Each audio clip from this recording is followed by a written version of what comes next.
The belt was already swinging toward her face when the door slammed open, every head snapping toward the man who stepped in, cold-eyed, silent, and radiating danger. Spencer's smirk died instantly, the belt hanging midair as the diner froze. Because the Mafia boss wasn't just watching, he was walking straight toward them. And before anyone could breathe, he stopped inches from Spencer and asked one brutal question that flipped the entire room on its head. If you're hooked in and want to enjoy this story, go ahead and subscribe, and drop a comment letting me know where you're watching from. It's always amazing to see where everyone's watching. Plus, tomorrow I've got another incredible story lined up, and you definitely don't want to miss it. Alright, back to the story. The crash of shattering glass cut through the lunch rush like a gunshot. The diner went silent. A wine bottle lay broken on the checkered floor, red liquid spreading outward in slow, accusing pools.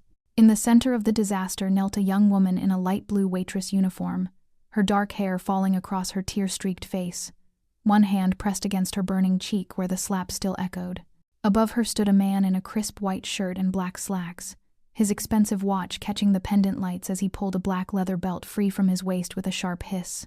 His name was Spencer Banks, assistant manager of the Riverside Diner, a man whose smile greeted customers at the door but whose rage terrorized everyone who worked beneath him. The woman trembling at his feet knew exactly which version was real. Her name was Regina Manna, 23 years old, Latina, beautiful in the way that made strangers smile and managers notice. But today, beauty meant nothing. Today, she was just another target for Spencer's fury. "You stupid, clumsy." Spencer's voice was a vicious hiss, low enough that the customers in the far booths might pretend they didn't hear, loud enough that Regina felt every syllable like a physical blow. She had been carrying the wine bottle to table 7. A simple task. Walk from the bar to the booth by the window, but her hands had been shaking. They'd been shaking all morning, and when Spencer appeared behind her, barking orders about the lunch specials, she'd flinched. The bottle slipped, glass exploded, wine spread like a crime scene, and then his hand connected with her face. The slap came so fast she didn't see it, only felt the explosion of heat across her cheekbone, the way her vision blurred, the sudden drop to her knees as her legs gave out beneath her. Her palms hit the wet floor, glass shards biting into her skin. Pain shot through her hands, but she barely registered it. All she could focus on was the look in Spencer's eyes, cold, entitled, furious. "Do you have any idea how much that costs?" Spencer snarled, his face inches from hers as she knelt in the wine and broken glass. "That's coming out of your paycheck. Every single penny." Regina's lips trembled. "I'm sorry," she whispered, her voice breaking. "I'm so sorry. I didn't mean—" "Sorry doesn't pay for damages." Spencer straightened, his jaw clenched, his hands balling into fists. Then his fingers moved to his belt, yanking it free with a violent pull that made the leather sing through the loops. The sound echoed through the diner like a promise of violence. Regina's breath caught in her throat. Her eyes went wide, fixed on the belt now coiled in Spencer's hands like a serpent ready to strike. She had seen him angry before, shouting, throwing things, slamming doors, but never like this. Never in front of customers, never with a weapon. "Please," she breathed, raising one shaking hand as if it could shield her from what was coming. "Please. I'll clean it up. I'll pay for it. Just please." The other customers sat frozen in their red vinyl booths. A mother pulled her young daughter closer, covering the girl's eyes. An elderly man stared at his coffee, his weathered hands trembling around the mug. A businessman in a gray suit glanced toward the door, then back at his phone, pretending he hadn't seen anything. The waitresses behind the counter stood motionless. Maria, the oldest among them, took half a step forward, then stopped, her face pale with the same fear Regina felt. They all knew what Spencer was capable of. They had all learned, through threats and intimidation, that challenging him meant losing shifts, losing tips, losing the only income that kept roofs over their heads. So they watched, and they said nothing. Spencer raised the belt higher, his face twisted with rage and something darker satisfaction. He liked this. Liked the power. Liked the way Regina cowered, the way the diner held its breath, the way no one dared to challenge him. "Maybe this will teach you to pay attention," he growled. Regina squeezed her eyes shut, her whole body trembling, waiting for the blow she knew was coming. Tears streamed down her face, mixing with the wine on the floor. Her mind screamed at her to run, to fight, to do something, but her body wouldn't move. Fear had turned her to stone. The belt snapped taut between Spencer's fists. The leather made a sharp, terrible sound as he pulled it tight. And then, the door swung open. The bell above gave a single, delicate chime. The sound cut through the suffocating silence like a knife. No one had noticed the black SUV pull up outside. No one had heard the doors slam shut. But now, as the glass door opened and cold air swept into the warm diner, every head turned. A man stepped inside, tall, broad-shouldered, his black suit perfectly tailored, his white shirt open at the collar, revealing dark tattoos crawling up his neck. His head was shaved, his jaw sharp, his eyes the color of winter storms, calm, assessing, deadly. Behind him, 3 more men entered, each wearing similar suits, each bearing tattoos, each moving with the quiet confidence of predators. Aldo Ricci. The name rippled through the diner in silent recognition. Spencer turned, startled, the belt still raised in his hands, and Aldo's eyes locked onto the scene before him. The woman on her knees, the broken glass, the weapon poised to strike. His expression didn't change, but the temperature in the room dropped 10 degrees. He kept walking, slow, deliberate, each footstep echoing like a countdown. The entire diner held its breath. Time seemed to fracture. Spencer stood frozen, the belt still raised above his head, his knuckles white around the leather. Regina remained on her knees, trembling, her eyes squeezed shut, waiting for pain that hadn't come yet.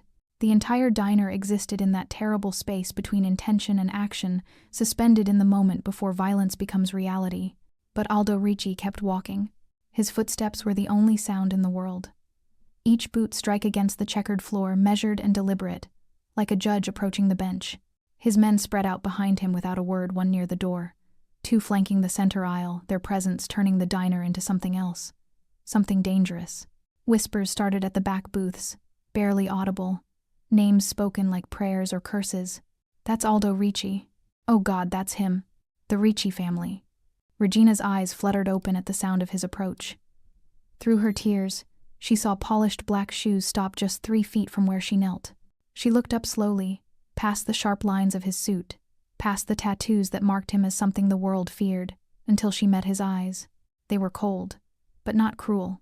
There was a difference one Regina recognized instantly. Spencer's eyes held contempt, the petty cruelty of a small man who enjoyed hurting those weaker than himself. But Aldo's eyes held something else entirely.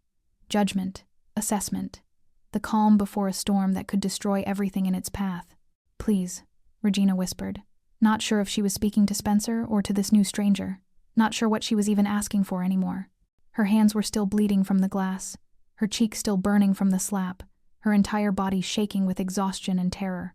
Spencer finally found his voice, though it came out higher than usual, strained with false bravado. This is a private matter, between me and my employee. I suggest you keep moving.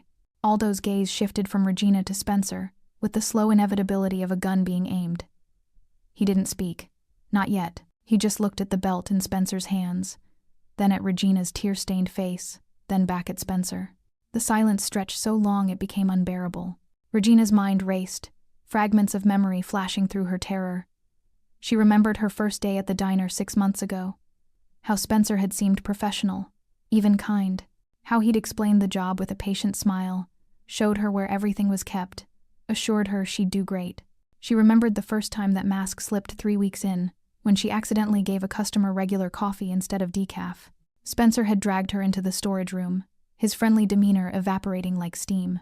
His voice had turned cold as he backed her against the shelves, close enough that she could smell his cologne mixed with something sour. Mistakes have consequences here, Regina, he'd said, his hand pressed against the shelf beside her head, trapping her. You're pretty. That helps. But don't think pretty means you get special treatment. You mess up, you pay. Understood? She had nodded, terrified, and he'd smiled again, that same professional smile, and walked away as if nothing had happened. After that, the pattern began. Small criticisms that grew larger, comments about her appearance that made her skin crawl, threats disguised as advice.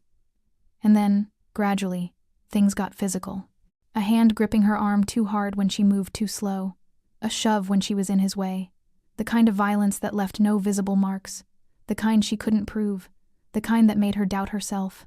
Why do you stay? Her mother had asked last week, when Regina came home with bruises on her wrist. Because, Mom, you need your medication, Regina had thought but didn't say. Because the hospital bills don't pay themselves. Because I dropped out of college to take care of you. Because this job is all that stands between us and eviction. But she just smiled and said, "It's fine, Mama.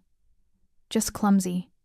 Now, kneeling on the diner floor covered in wine and tears, Regina realized how far she'd fallen, how much of herself she'd surrendered to fear, how silence had become her prison.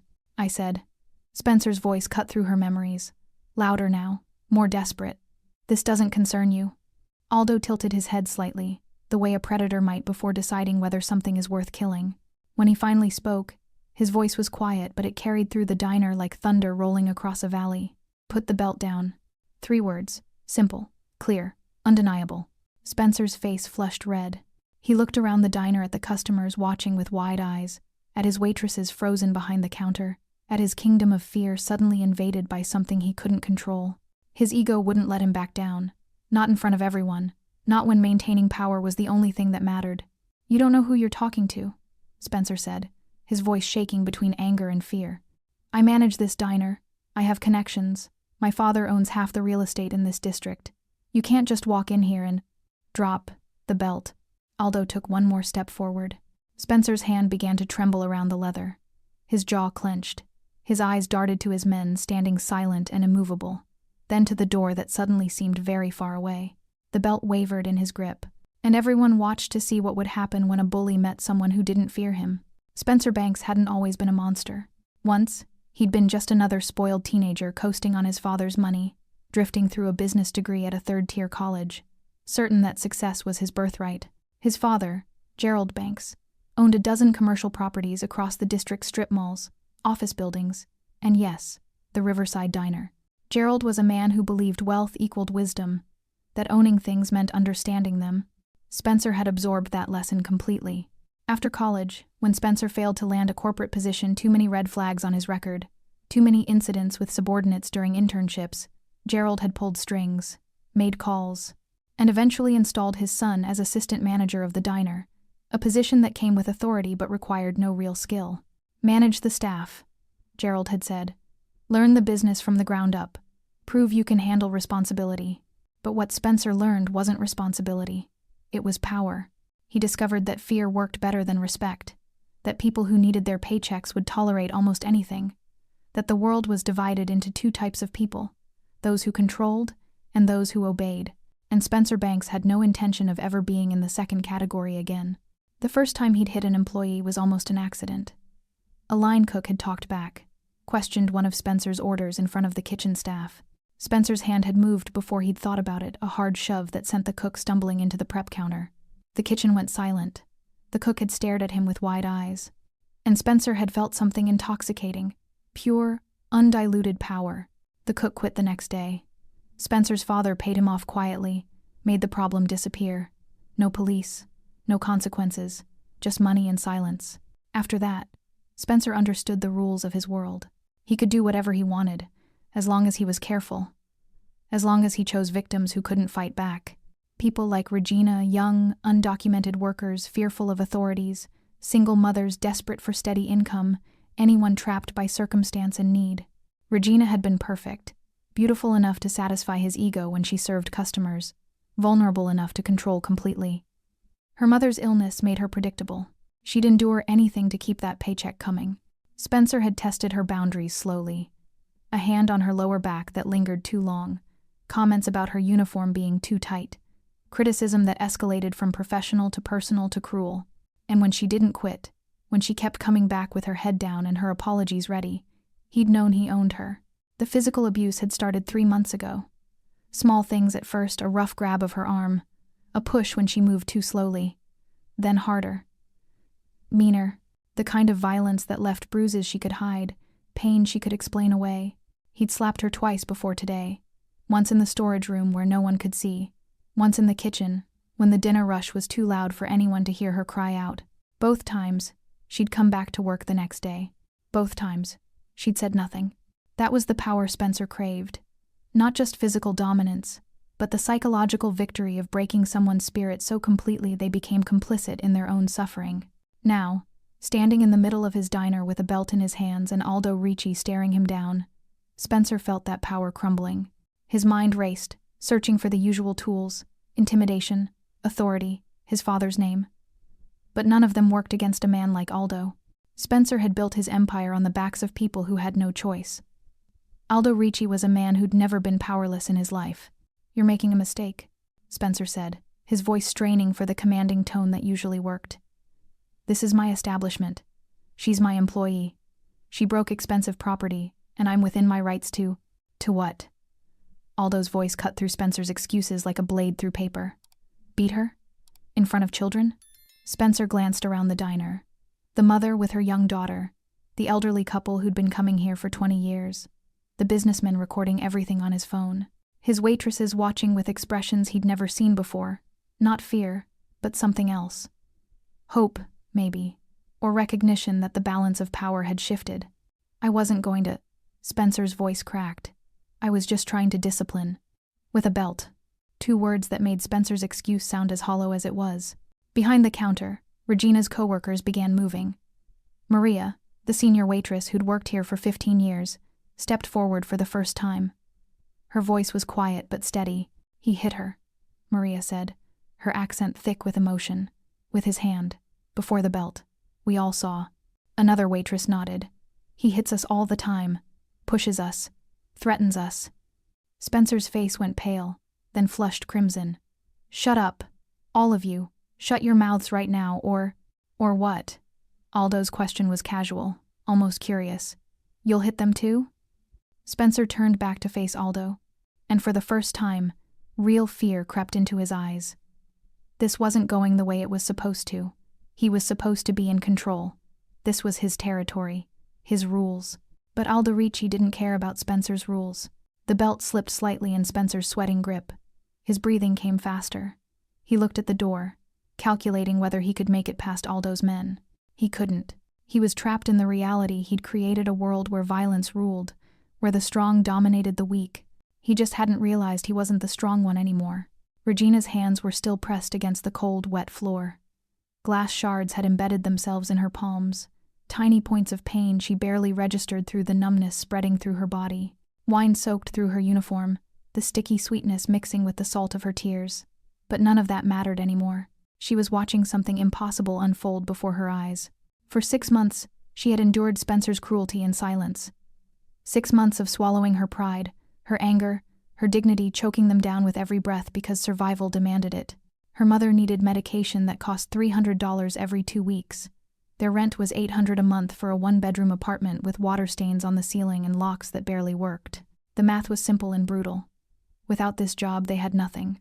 So Regina had learned to make herself small, to apologize for things that weren't her fault, to accept blame, abuse, humiliation, anything to keep the paycheck coming. She'd become a ghost in her own life, haunting the edges of her existence, too afraid to be fully present because presence meant pain. But now, watching Spencer's face drain of color as Aldo Ricci stood unmoved before him, something stirred inside Regina's chest. Something she'd buried so deep she'd almost forgotten it existed. Anger. Not the hot, explosive kind, but cold, crystalline, clear as broken glass. She thought about the first time Spencer had cornered her in the storage room, his breath hot against her face, as he'd explained how things worked in his diner, how she'd felt her stomach turn, her skin crawl. But she'd nodded and smiled because what choice did she have? She thought about the morning she'd called in sick, actually sick, fever and chills, barely able to stand, and Spencer had shown up at her apartment. He'd pounded on the door until her terrified mother had answered, then pushed past her into their home, into their sanctuary. He'd stood in their tiny living room and told Regina that if she wasn't at work in an hour, she could consider herself fired. She'd gone to work that day, served coffee and pancakes with a fever of 102. She thought about 2 weeks ago, when Spencer had shoved her so hard she'd crashed into the dishwasher, bruising her ribs. She'd lied to her mother about it, said she'd slipped on a wet floor. Her mother had looked at her with those knowing, heartbroken eyes, the same eyes that had watched Regina drop out of college, sacrifice her dreams, surrender her future. "Mija," her mother had whispered, "you don't have to do this for me." But she did. Because her father had left when Regina was 12. Because her older brother was in the army, stationed overseas. Because it was just the two of them against a world that didn't care if they survived or disappeared. Except now, Kneeling on this floor, Regina realized something that made her chest tighten and her throat close. She was already disappearing. Every shift, every slap, every moment of silence, she was erasing herself, piece by piece, day by day, until one morning she'd wake up and find nothing left but a hollow shell going through the motions, too broken to even remember she'd once been whole. Regina. Spencer's voice cut through her thoughts, sharp with desperation. He was trying to regain control, to remind her of her place. Get up, clean this mess, now. She flinched at the command, 6 months of conditioning making her body want to obey automatically. Her legs tensed to stand. But then Aldo spoke, his voice low and deadly calm. She's not going anywhere until you drop that belt. Regina looked up at the stranger who'd walked into her nightmare. She didn't know who he was beyond whispered rumors, didn't understand why he cared, couldn't fathom what would make a man like him stop for someone like her. But his eyes, when they briefly met hers, held something she hadn't seen in so long she'd forgotten what it looked like. Recognition. Not of her name or face, but of her humanity. He saw her. Not as Spencer's victim, not as a waitress, not as a problem to be managed, but as a person whose suffering mattered.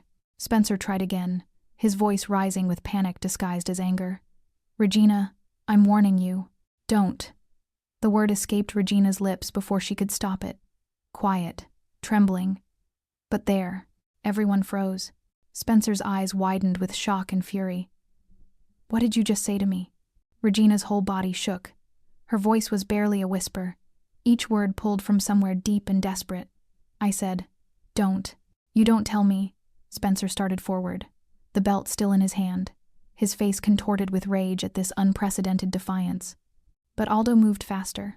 One step, smooth and certain, positioning himself between Spencer and Regina like a wall made of flesh and bone and absolute conviction. Talk to her like that again, Aldo said, his voice dropping to a register that made the air itself feel heavy. And you and I will have a problem. Spencer stumbled backward as if he'd been physically pushed. The belt trembled in his hands. His mouth opened and closed, searching for words, for authority, for any scrap of power to cling to. He found none. Behind the counter, Maria crossed herself and whispered something in Spanish. The other waitresses stood together now, no longer isolated in their fear, but united in this moment of impossible possibility. And Regina, still kneeling on the floor, felt something crack open inside her chest, not breaking, but breaking free. For the first time in 6 months, she took a full breath. The tension in the diner had become a living thing, coiled and waiting. Every breath felt measured, every heartbeat too loud. The pendant lights above cast shadows that seemed darker than they should be, and the afternoon sun streaming through the windows did nothing to warm the cold that had settled over the room. Spencer Banks stood trapped in a nightmare of his own making. His fingers were still wrapped around the leather belt, but the grip had changed. What had been a weapon of intimidation now felt like an anchor dragging him down. Sweat beaded on his forehead despite the air conditioning. His expensive watch, the one he'd worn specifically to remind everyone of his status, now felt heavy on his wrist. A meaningless trinket in the face of real power. He tried to remember the last time someone had challenged him. Truly challenged him, not just questioned but opposed. His mind came up blank. His entire adult life had been built on a foundation of inherited authority and carefully selected victims. He'd never faced a man who couldn't be bought, threatened, or fired. Aldo Ricci was all three. You're making a mistake, Spencer said again, but the words came out weak, pleading. He tried to inject authority into his voice, but it cracked on the last syllable. Do you know who my father is? Gerald Banks owns. I don't care who your father is. Aldo's interruption was casual, almost bored. Right now I'm talking to you. The man holding a belt over a woman half your size. The customers in the booths watched with the horrified fascination of people witnessing a car crash in slow motion. The businessman in the gray suit had his phone out, recording every second. An elderly woman clutched her husband's hand so tightly her knuckles had gone white. The mother with the young daughter had turned her child's face into her shoulder, shielding her from what came next. They all knew what was happening, even if they couldn't articulate it. The scales were balancing.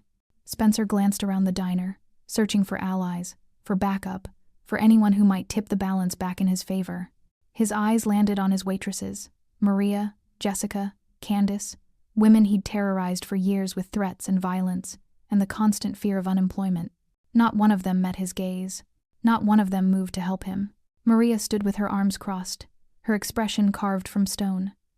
Jessica's jaw was clenched, tears streaming down her face, not from sadness, but from something that looked like liberation. Candace, the youngest, stared at Spencer with an intensity that made him look away first. He was alone. For the first time in his privileged, protected life, Spencer Banks was completely, utterly alone. "This is ridiculous," he said, trying for defiance one more time. "I'm calling the police. You can't just—" "Call them." Aldo's response was immediate, unbothered. "Tell them a man walked into a diner and asked you to stop beating your employee. See how that conversation goes." Spencer's face flushed crimson. His breathing quickened. Behind him, one of Aldo's men, a tall figure with a scar running down his left cheek, shifted his weight almost imperceptibly. It wasn't a threat. Exactly. Just a reminder that this wasn't a negotiation. The belt wavered in Spencer's grip. He looked down at Regina, still kneeling on the floor. Her uniform stained with wine, her hands bleeding, her face a mixture of fear and something new. Something that looked dangerously like defiance. She wasn't cowering anymore. Wasn't apologizing. She was watching him with eyes that had finally stopped looking away. And Spencer realized with a cold, sinking certainty, he'd lost. Not just this confrontation, but everything. His authority. His control. The carefully constructed kingdom where his word was law and his victims had no voice. All of it, crumbling. "I want you to think very carefully about your next move," Aldo said, his voice dropping to barely above a whisper. "Because everyone in this diner is watching, everyone is recording, and whatever you do right now will follow you for the rest of your life." Spencer's hand began to tremble. The leather felt slick in his sweating palm. His heart hammered against his ribs so hard he thought it might burst through his chest. Pride screamed at him to hold on, to maintain dominance, to never surrender. But fear, raw, primal, overwhelming fear, was louder. The belt slipped. Just a fraction of an inch at first, his fingers loosening against his will. Spencer tried to tighten his grip, to hold on to the last physical symbol of his power, but his body betrayed him, his muscles going slack, his strength draining away like water through a sieve. The belt fell. It hit the checkered floor with a sound that seemed impossibly loud. A flat, final thud that echoed through the diner like a judge's gavel. Thud. The entire room exhaled. Spencer stood there, his hands empty, his arms hanging uselessly at his sides. He looked at the belt on the floor as if he couldn't understand how it had gotten there, as if it had betrayed him by obeying gravity instead of his will. Aldo didn't smile, didn't gloat. He just stood there, calm and immovable, his presence filling the space where Spencer's authority used to be. Behind the counter, Maria whispered, "Dios mío." Someone in the back booth started clapping slow, deliberate applause that grew louder when others joined in. Not celebration, exactly. Something closer to relief, to acknowledgement that justice, however unexpected, had arrived. Spencer's legs felt weak, his vision blurred at the edges. He took a step backward, then another, his expensive shoes crunching on broken glass. He'd been defeated without a single blow being struck, and everyone had witnessed it. The belt lay on the checkered floor like a dead snake, coiled and harmless. Spencer stared at it for a long moment, his face pale, his breathing ragged. Then, without another word, he turned and fled, stumbling through the kitchen doors with the gracelessness of a man whose carefully constructed world had just collapsed around him. The doors swung shut behind him with a muted thud. And then, silence. Not the suffocating silence of fear that had gripped the diner minutes ago, but something different, lighter, like the air after a storm has passed. When the world is still catching its breath but the worst is over. Aldo looked down at Regina, still kneeling among the broken glass and spilled wine. For a moment he just stood there, this man whose reputation was built on violence and fear, whose name made grown men nervous and police officers look the other way. Then he did something that made every person in the diner lean forward in their seats. He knelt. Slowly, deliberately, Aldo Ricci lowered himself to Regina's level, his expensive suit touching the wine-soaked floor without hesitation. His eyes met hers not with pity, but with something closer to respect. Recognition between two people who understood what it meant to survive in a world that didn't care if you lived or died. "Can you stand?" he asked quietly. Regina's voice came out barely above a whisper. I think so." Aldo extended his hand. Not demanding. Offering. Regina looked at his outstretched palm, rough, scarred, tattooed, and after a moment's hesitation, she placed her bleeding hand in his His grip was firm but gentle as he helped her to her feet. She swayed slightly, her legs unsteady, her body still shaking with adrenaline and shock. One of Aldo's men, the one with the scar on his cheek, stepped forward and spoke quietly. "Boss, you want me to check the back? Make sure he's not grabbing anything stupid?" Aldo nodded once, and the man disappeared through the kitchen doors, followed by another of Aldo's crew. The third remained by the entrance, a silent sentinel ensuring no one left and no one entered without permission. Maria rushed forward from behind the counter, her maternal instincts overriding her fear. "Regina, Mija, your hands." She grabbed napkins from the nearest table, pressing them against Regina's bleeding palms. "We need to get the glass out. Jessica, get the first aid kit. Candace, bring water." The waitresses mobilized with the efficiency of people finally allowed to care, to help, to do what they'd wanted to do for months, but had been too terrified to attempt. They surrounded Regina like a protective barrier, their solidarity born from shared suffering finally finding its voice. Aldo straightened, his attention shifting to the customers who remained frozen in their booths. His gaze swept across them slowly, deliberately, making eye contact with each person. The businessman with his phone, the elderly couple clutching their coffee cups, the mother shielding her daughter, the construction workers who'd been eating lunch when the bottle shattered. When he spoke, his voice carried to every corner of the diner. "Silence protects the wrong people." The words landed like stones dropped into still water, ripples spreading outward. "You all saw what happened here," Aldo continued. "You saw a man raise his hand to a defenseless woman. You saw him grab a belt. And what did you do?" No one answered. Shame-colored faces. Eyes dropped to plates, to phones, to anything that wasn't Aldo's steady, accusing stare. "You did nothing," Aldo said, his tone not angry but something worse, disappointed.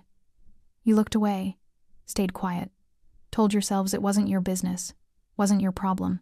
And your silence? That became his weapon.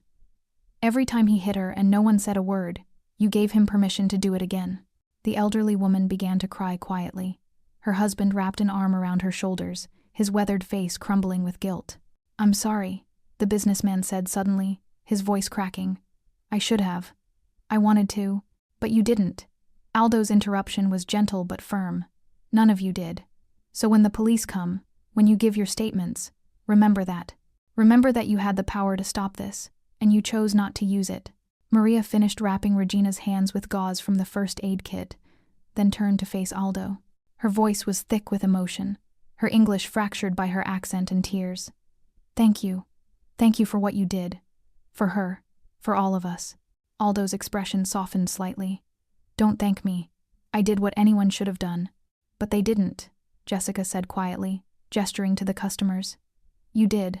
Regina, her hands now bandaged, looked up at this stranger who had walked into her worst moment and changed everything. Her voice was still shaking, but there was something new in it, something that hadn't been there an hour ago. "Why?" she asked. "Why did you help me?"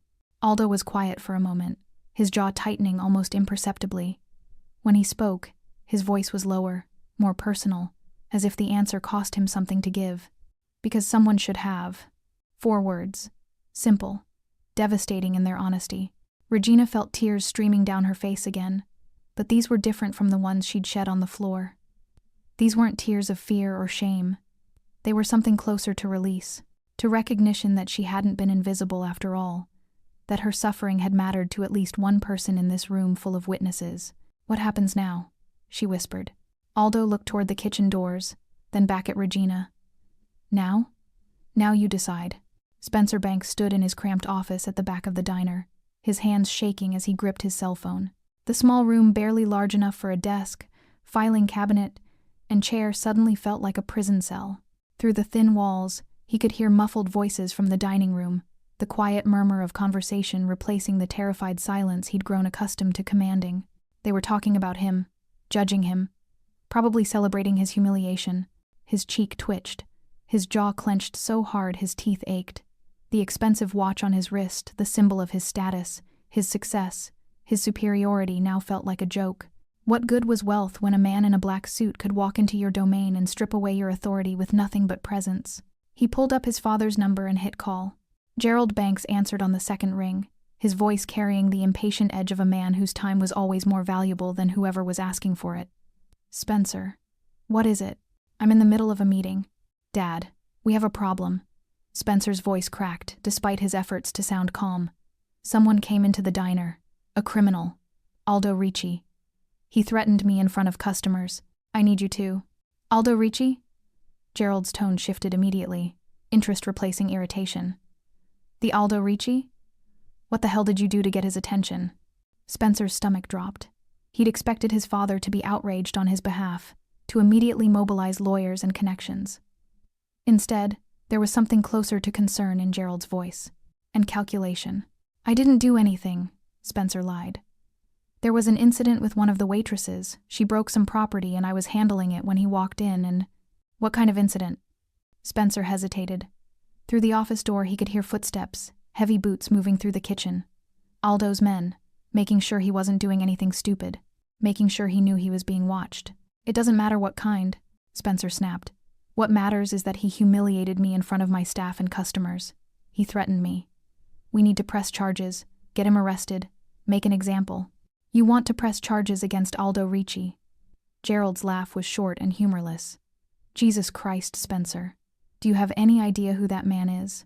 I know exactly who he is, Spencer said through gritted teeth. He's a thug, a criminal, and he doesn't get to walk into our establishment and… He's untouchable. Gerald's interruption was sharp. Connected to half the judges in this city, including Judge Morrison, who I've been trying to get on our side for the Parkside development. You press charges against Ricci and every door I've been working to open slams shut. You understand me? Spencer felt something cold settle in his chest. So what am I supposed to do? Just let him. You're supposed to make this go away quietly, Gerald said. Whatever you did to bring him to that diner, you undo it. Apologize to whoever needs apologizing to. Pay whatever needs to be paid. And you stay the hell away from Aldo Ricci. What about the waitress? Spencer's voice dropped, venom seeping through. Regina, she's the reason this happened. She broke expensive property. Fire her. Gerald's response was immediate and callous. Give her a severance, whatever keeps her quiet. Then blacklist her from every establishment I have connections with. She won't work in this district again. Problem solved. Spencer's grip tightened on the phone. Yes, that was exactly what needed to happen. Regina needed to pay for this embarrassment. She needed to understand that defying him even silently, even through the intervention of others, came with consequences that would follow her for years. I'll handle it, Spencer said. Quietly, Spencer. I mean it. No drama, no police. Just make it disappear. The line went dead. Spencer sat in the silence of his office, his mind racing. Through the walls he heard Regina's voice, soft, uncertain, but still there. Still present in his diner. Still breathing air that should have been suffocated by fear and submission. She'd ruined everything. If she'd just taken the punishment quietly like she always had, none of this would have happened. Aldo Ricci wouldn't have interfered. His authority wouldn't have been challenged. His reputation wouldn't be in tatters. This was her fault. All of it. Spencer stood abruptly, his chair scraping against the floor. He pulled open his desk drawer and stared at the contents, keys, receipts, a switchblade he kept for emergencies. His father's voice echoed in his head. Make it go away quietly. But quiet had never been Spencer's style when he felt cornered. He grabbed his jacket from the hook on the wall, his mind already working through scenarios. Regina would leave eventually, would walk to her car in the parking lot, or take the bus home to that pathetic apartment she shared with her sick mother. She'd be alone, vulnerable, and Spencer Banks had never been the type to let things go. He opened the office door and nearly collided with one of Aldo's men, the tall one with the scar. The man didn't move, didn't speak, just stared at Spencer with eyes that had seen violence and wouldn't hesitate to deliver more. Going somewhere? The man asked quietly. Spencer's jaw clenched. This is my establishment. I can go wherever I want. The man tilted his head slightly, considering. Then he stepped aside, but only barely, forcing Spencer to squeeze past him sideways. A small humiliation, a reminder of who actually held power here. Spencer walked through the kitchen, past the stoves and prep stations where his cooks watched him with expressions he'd never seen before. Not fear, something closer to contempt. He pushed through the doors into the dining room and saw Regina standing with Maria and the other waitresses, her hands bandaged, her uniform still stained. She looked up when he entered, her eyes widening slightly, and Spencer smiled. Not his professional smile. His real one. The one that promised consequences. Regina, he said loudly enough for everyone to hear. "You're fired. Effective immediately. Pack your things and get out." The word fired hung in the air like a curse. Regina felt the world tilt beneath her feet. Her bandaged hands trembled, her vision blurred at the edges. 6 months of endurance, of sacrifice, of swallowing her pride and dignity, all of it, leading to this moment. Jobless, helpless, exactly where Spencer had always wanted her. "You can't do that." Maria's voice cut through the shock, strong and defiant in a way Regina had never heard before. "Not after what you did to her. Not after what we all witnessed." Spencer's smile widened, poisonous and triumphant. "I absolutely can. She's an at-will employee. I don't need a reason. But since you're all so concerned, she destroyed company property, caused a scene, and disrupted business. That's grounds for immediate termination." "You're a coward," Jessica said quietly, stepping beside Maria. "A pathetic, cowardly bully." Spencer's face flushed red. "You want to join her? Keep talking. I'll clean house right now, fire every single one of you, and hire a new staff by Monday."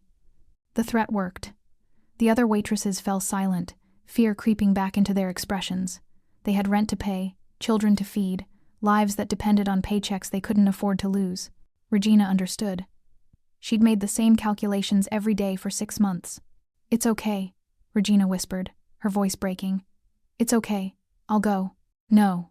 Aldo's voice came from behind Spencer, calm and absolute. "You won't." Spencer spun around, his momentary triumph evaporating.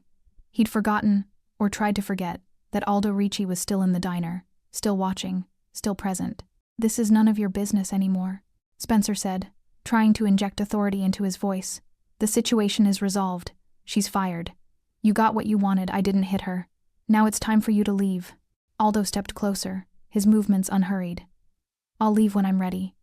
And right now, I'm not ready." Spencer's hands balled into fists at his sides.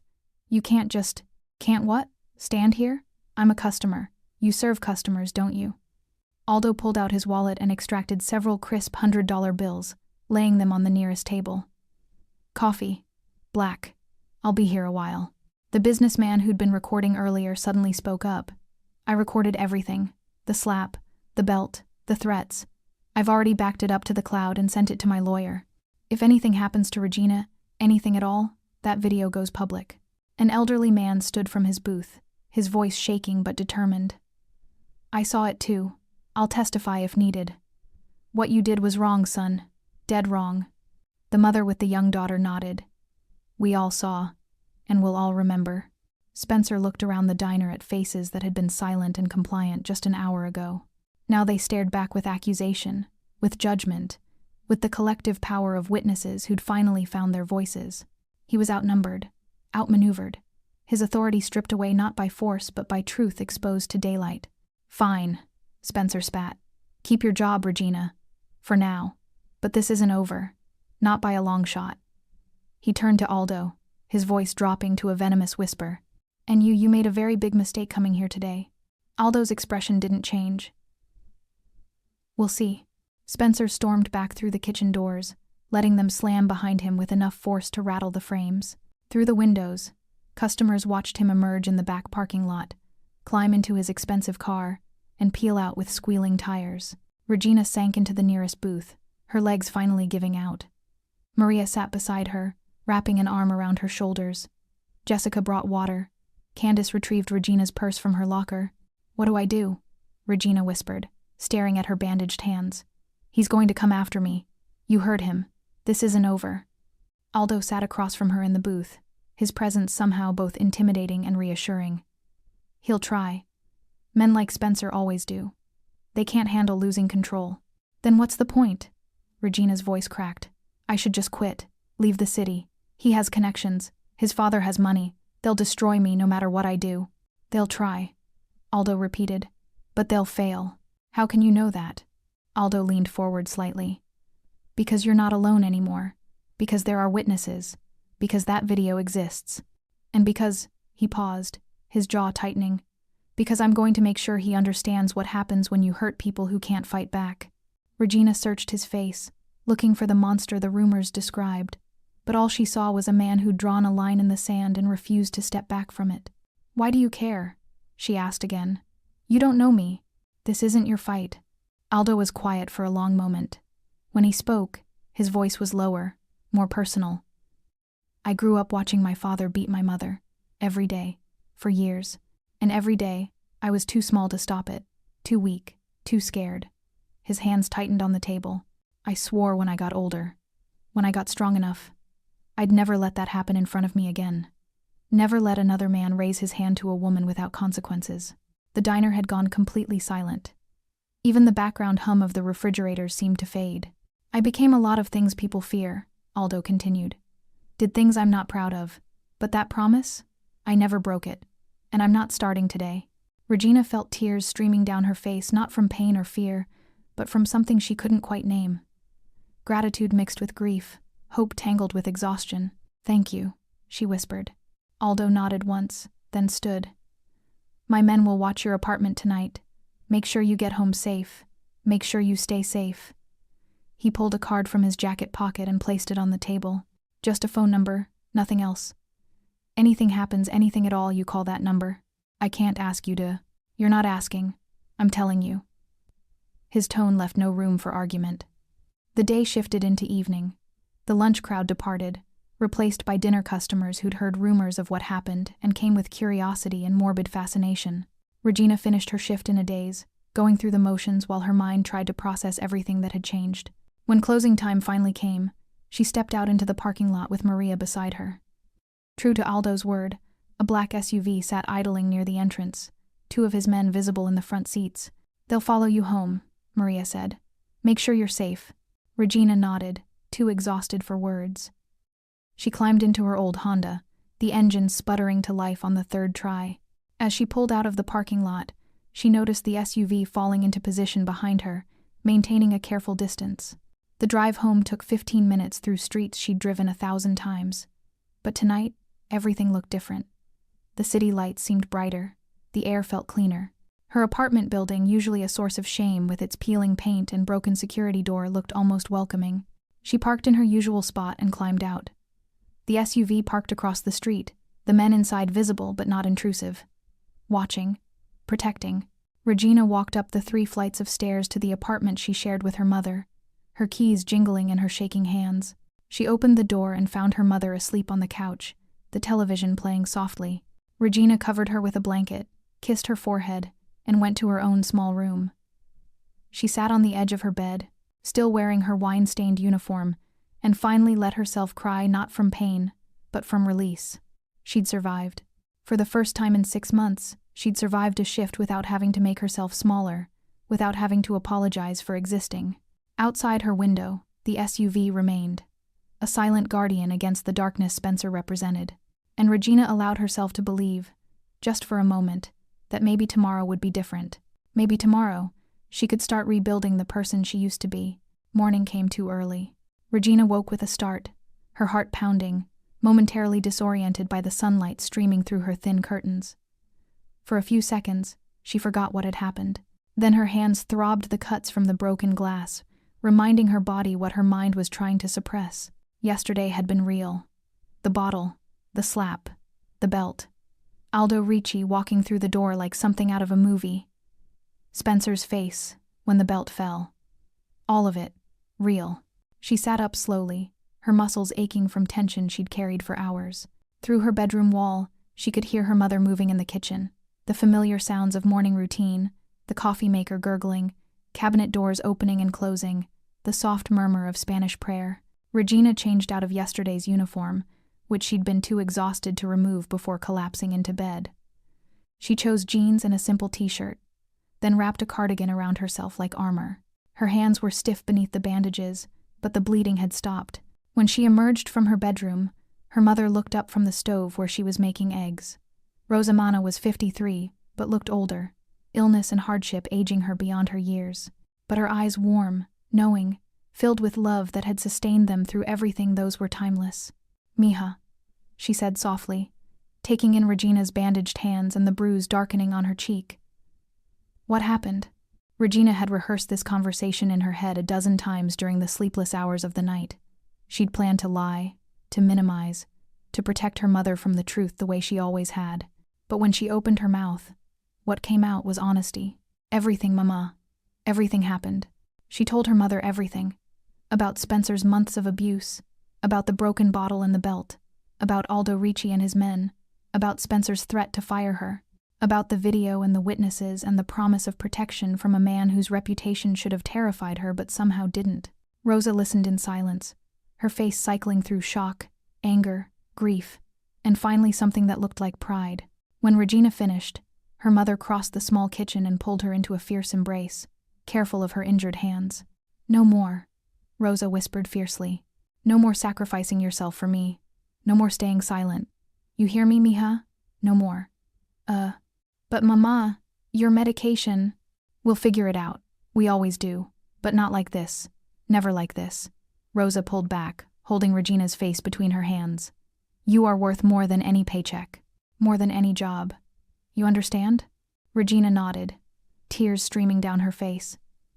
For 6 months, she'd convinced herself that enduring Spencer's abuse was noble sacrifice. But seeing the pain in her mother's eyes, she understood the truth. Her silence hadn't protected her mother. It had wounded them both. "I'm going to file a report," Regina said, the words surprising her even as she spoke them. "A formal complaint. I'm going to tell the police everything Spencer did." Rosa's eyes widened. "Are you sure? His father has connections.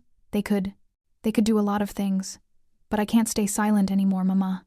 I just can't." At 10 o'clock, Regina walked into the police station with Maria beside her. The older waitress had insisted on coming, had called the other waitresses too. By the time Regina sat down with Detective Sarah Chen, a woman with kind eyes and a no-nonsense demeanor, she had 5 witnesses with her. Maria, Jessica, Candace, 2 line cooks from the kitchen, all ready to tell their stories. "How long has this been going on?" Detective Chen asked, her pen poised over a notepad. 6 months for me," Regina said. "But Spencer's been working there for 3 years. The abuse started within weeks of him becoming assistant manager." One by one, the witnesses shared their experiences. Maria described being shoved into a wall when she questioned a schedule change. Jessica detailed verbal abuse that escalated into Spencer cornering her in the storage room, his body blocking the exit while he explained how things worked. The cooks talked about thrown pans, impossible demands, threats of deportation for the undocumented workers. A pattern emerged. Clear, undeniable, criminal. Detective Chen's expression grew darker with each testimony. "And you have video evidence from yesterday?" Regina nodded. "A customer recorded it. He said he sent it to his lawyer, but I have his contact information." "Good. That's very good." Detective Chen closed her notebook. "I'll be honest with you. Cases like this can be complicated. Spencer's father has resources, connections, but you have something powerful too, witnesses willing to go on record. That changes everything." "What happens now?" Regina asked. "Now, I open an investigation. Interview more witnesses, subpoena the video, build a case." Detective Chen leaned forward. "But I need you to understand this won't be quick or easy. Spencer and his father will fight back. They'll try to discredit you, intimidate witnesses, make this go away. Let them try." The voice came from behind Regina. She turned to find Aldo Ricci standing in the doorway of the interview room, his presence immediately commanding attention. Detective Chen stood, her hand instinctively moving toward her hip where her weapon rested. "Mr. Ricci," she said carefully, "this is a police interview, unless you're here to give a statement." "I am." Aldo stepped inside, his men remaining in the hallway. "I witnessed the assault yesterday. I'm prepared to testify." Detective Chen's eyebrows rose. "You're willing to go on record?" "I am." Aldo's gaze shifted to Regina. "I told you, you're not alone in this." Over the next 2 weeks, everything changed. The video went viral. Local news picked up the story, diner manager caught on camera assaulting employee. Spencer's face became infamous overnight, shared across social media with hashtags demanding justice. Gerald Banks tried to control the narrative, releasing statements about isolated incidents and employee misconduct. But the witnesses kept coming forward. Former employees who'd quit rather than endure Spencer's abuse. Customers who'd seen concerning behavior. Even the diner's owner who'd been conveniently absent during Spencer's reign of terror suddenly developed a conscience and cooperated with investigators. Spencer was fired, not quietly, not with a severance package, but publicly and with prejudice. The diner hired a new manager within days, a woman named Patricia Rodriguez, who'd worked in hospitality for 20 years and had a reputation for treating staff with respect.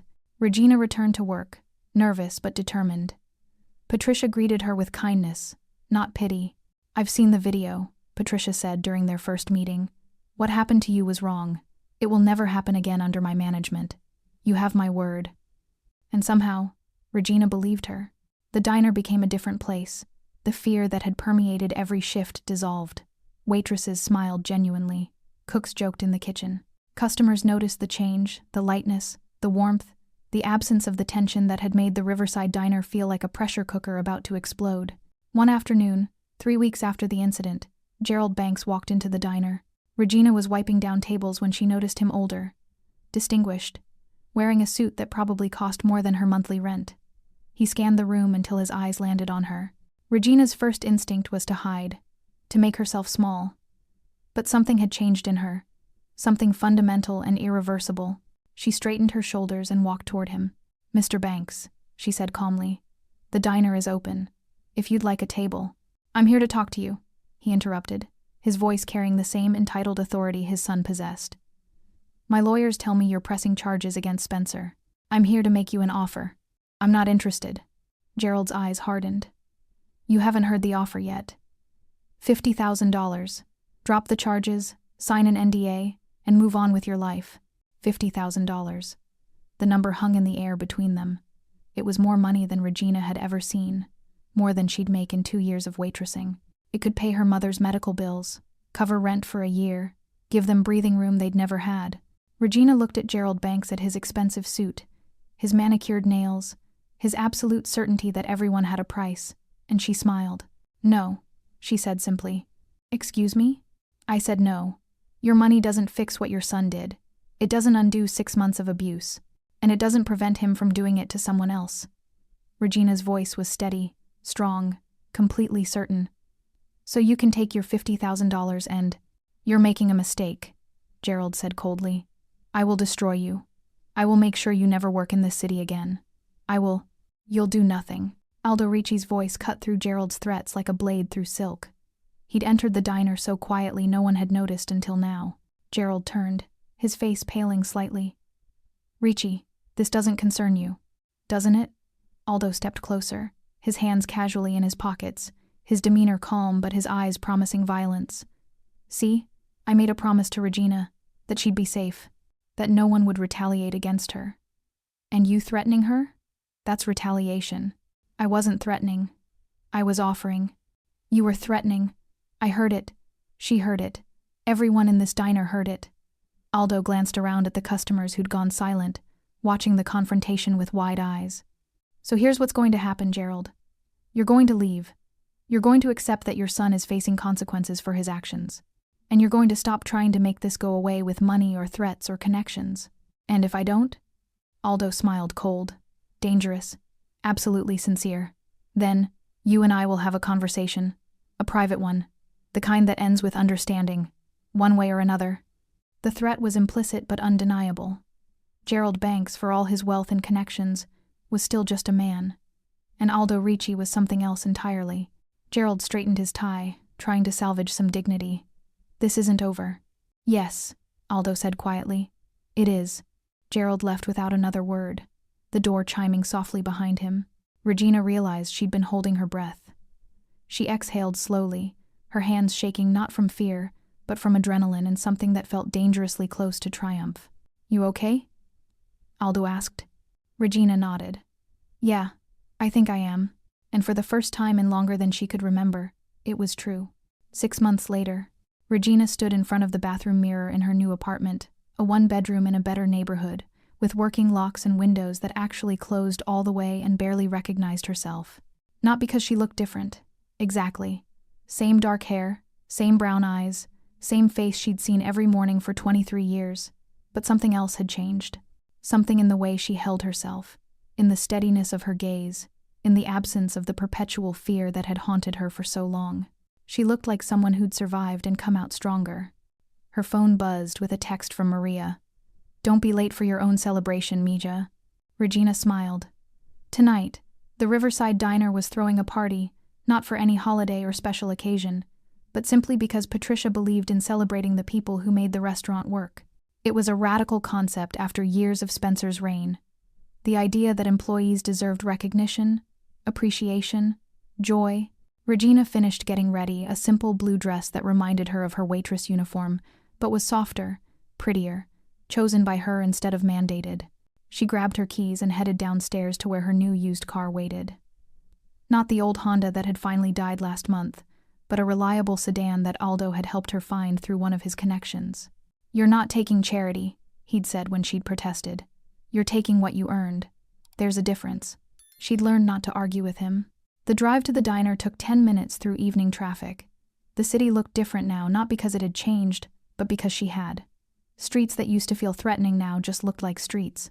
Buildings that had loomed ominously were just buildings.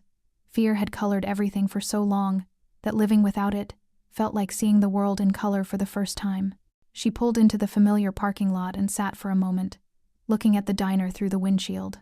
So much had happened here, so much pain and fear and humiliation, but also transformation, salvation, the beginning of something new. Spencer Banks was awaiting trial. His father's lawyers had managed to delay proceedings, but the evidence was overwhelming.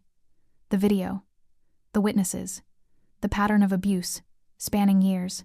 Detective Chen had promised Regina that justice was coming slowly, frustratingly, but inevitably. Gerald Banks had tried twice more to make the case disappear, once through legal pressure, once through intimidation. Both times, Aldo Ricci had intervened. Regina didn't ask what those interventions entailed. She'd learned that Aldo operated in spaces where questions weren't always welcome, but the threats had stopped, and somehow, Regina knew they wouldn't start again. She climbed out of her car and walked toward the diner entrance. Through the windows, she could see her co-workers laughing, decorations hung across the ceiling, tables pushed together for the celebration. A banner read, "To Second Chances." Patricia had asked Regina what she wanted the party to celebrate. Regina had thought about it for a long time before answering. New beginnings. For everyone. She pushed open the door, the bell chiming cheerfully. Maria rushed forward immediately, pulling her into a hug that smelled like cinnamon and coffee, the sense of home and safety. "There she is, our warrior," Maria announced to the room. Regina blushed as everyone applauded. Jessica and Candace emerged from the kitchen carrying a cake. The line cooks whistled. Even customers who'd become regulars over the past months joined in the celebration, clapping and cheering. "Speech! Speech!" someone called out. Regina shook her head, laughing. "I'm not giving a speech." "Come on," Patricia urged gently. "Just a few words. You've earned it." Regina looked around the diner at faces that had once been frozen in fear, now open and warm and free, at a space that had been a prison, now transformed into something resembling sanctuary. She took a breath and spoke from the heart. 6 months ago, I didn't think I'd survive another week at this job. I was drowning in fear and shame, convinced that silence was the only way to protect myself and the people I loved. Her voice wavered but held. I was wrong. Silence didn't protect me. It enabled my abuser. It gave him power over my life, my body, my future. The room had gone quiet, everyone listening. What changed wasn't just that someone intervened, though I'm grateful every day that he did. Regina's eyes found Aldo, standing near the back of the diner in his usual black suit, a faint smile on his face. What changed was that I finally found my voice. I finally understood that staying silent wasn't strength, it was surrender. She looked at Maria, Jessica, Candace, the cooks, Patricia. Every person who'd stood with her when standing felt impossible. We all deserve workplaces where we're treated with dignity. We all deserve to feel safe. And when we don't, when someone abuses their power, when someone turns authority into tyranny, we have to speak up. Not just for ourselves, but for everyone who comes after us. Regina wiped tears from her cheeks, smiling through them. So thank you, all of you, for believing me, for supporting me, for reminding me that I was worth fighting for. The applause was thunderous. People she'd never met came forward to hug her, to share their own stories of survival and resilience. The party shifted into full celebration music playing, food being passed around, laughter filling spaces where fear used to live. Hours later, as the party wound down and people began leaving, Regina found herself sitting in a booth near the window. The same booth where she'd knelt in wine and broken glass 6 months ago. She'd avoided sitting here for weeks after the incident, but tonight felt right. A reclamation of space, a refusal to let trauma dictate her geography. The bell above the door chimed, and Aldo walked in, or, rather, walked back in, having stepped outside to take a phone call. "Mind if I sit?" he asked. Regina gestured to the seat across from her. "Please." They sat in comfortable silence for a moment, watching the last few guests say their goodbyes. Finally, Regina spoke. "I never properly thanked you. You thanked me plenty." "No, I mean really thanked you. For everything. For intervening. For the protection. For helping me find a lawyer. Her voice caught. For seeing me when everyone else looked away." Aldo was quiet for a long moment. When he spoke, his voice carried a weight that suggested he was sharing something he rarely discussed. "When I was 8 years old, I watched my father beat my mother so badly she couldn't stand. We were in a grocery store, dozens of people around, and no one did anything. They just pushed their carts past us, eyes down, pretending they didn't see." Regina's breath caught. "I was too small to stop him. Too weak.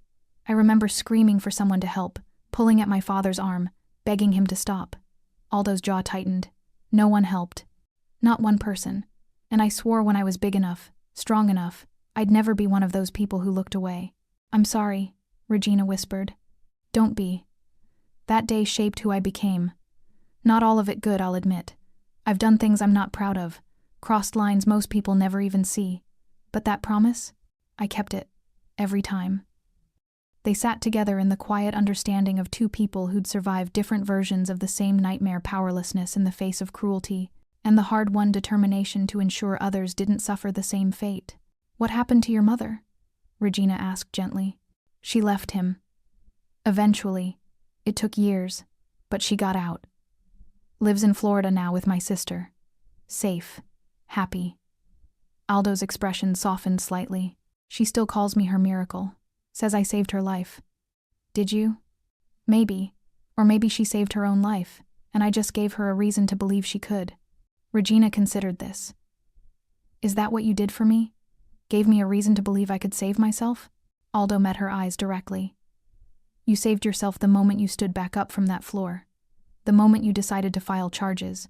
The moment you told Gerald Banks to take his money and leave. That was all you, Regina. I just made sure you had the space to do it."